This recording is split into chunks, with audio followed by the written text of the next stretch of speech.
લોકમત ન્યૂઝમાં આપનું સ્વાગત છે। આજે વડોદરા જિલ્લા ભારતીય જનતા પાર્ટી દ્વારા ભારતીય જનતા પાર્ટીના સ્થાપના દિવસની ઉજવણી કરવામાં આવી હતી।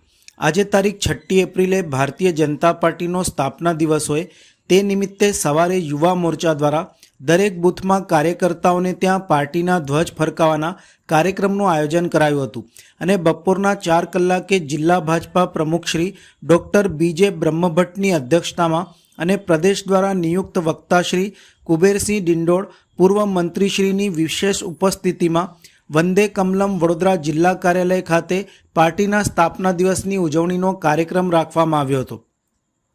આ પ્રસંગે વડોદરા જિલ્લા બીજેપી પ્રમુખ ડૉક્ટર બીજે બ્રહ્મભટ્ટ, દર્ભાવતીના ધારાસભ્ય શૈલેષભાઈ મહેતા, જિલ્લા બીજેપીના અગ્રણીઓ, રાષ્ટ્રીય સ્તરથી લઈને પેજ સમિતિ સુધીના તમામ કાર્યકર્તાઓ અગ્રણીઓ વિશેષ ઉપસ્થિત રહ્યા હતા।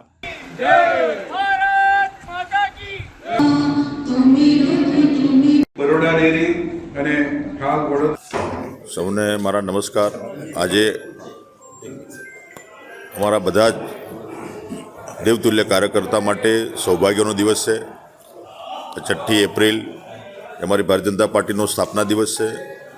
અમારો દિવ્ય અને ભવ્ય ઇતિહાસ અમારા કાર્યકર્તાઓ સામે અમે મૂકીશું અને સાથે સાથે 1951થી જનસંઘની સ્થાપનાથી લઈને આટલા સુધીમાં અમે જે આગળ વધી અમારી પાર્ટી આગળ વધી રહી છે, દેશ પ્રથમ પછી બીજા નંબરે દલ એ સૂત્ર સાથે આગળ વધીને અમે આગળ વધી રહ્યા છીએ અને સાથે સાથે આપણા દેશના પ્રધાનમંત્રી નરેન્દ્રભાઈ મોદી સાહેબ, અટલ બિહારી વાજપેયી સાહેબની જે રાષ્ટ્રીય વિચારધારા જે હતી એને આગળ ધપાવી રહ્યા છે।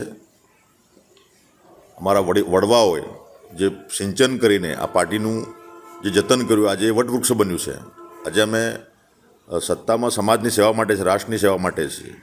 એ કાર્યકર્તા સુધી એનો મેસેજ જાય અને બધા પરિવારની ભાવનાથી આગળ વધે। અમારી પંચનિષ્ઠા, અમારી અંત્યોદયની જે વિચારધારા છે એ જન જન સુધી પહોંચે એના માટેના પ્રયત્નો ભારતીય જનતા પાર્ટીના માધ્યમથી થઈ રહ્યા છે। સાથે સાથે સ્થાનિક સ્વરાજની ચૂંટણીઓ જે જાહેર થઈ ગઈ છે એમાં પણ અમારો કાર્યકર્તા આજે દેશ માટે, સમાજ સેવા માટે અમારી પંચનિષ્ઠા છે એ સૂત્ર લઈને સમાજ સેવા માટે તત્પર છે। આવનારા સમયમાં એમાં પણ ભવ્ય વિજય, ગુજરાતમાં મહાનગરપાલિકાઓ હોય, આપણી તાલુકા પંચાયત, જિલ્લા પંચાયતની ચૂંટણીઓ હોય એમાં ભવ્ય વિજય પણ થવાનો છે અને એના પણ બિગોલ વાગી ચૂક્યા છે। આજે આ સ્થાપના દિવસે હું દરેક કાર્યકર્તાને શુભેચ્છા પાઠવું છું। સાથે સાથે મારા વડીલોએ જે પથ અમને જે રસ્તો બતાવ્યો છે, રસ્તા પર બધા એ માર્ગ પર અમે આગળ વધીને જનસેવાના કાર્યમાં, પરોપકારના કાર્યમાં, રાષ્ટ્રની સેવામાં બધા સમર્પિત થઈએ એ શુભેચ્છા સાથે સૌને વંદન, અભિનંદન।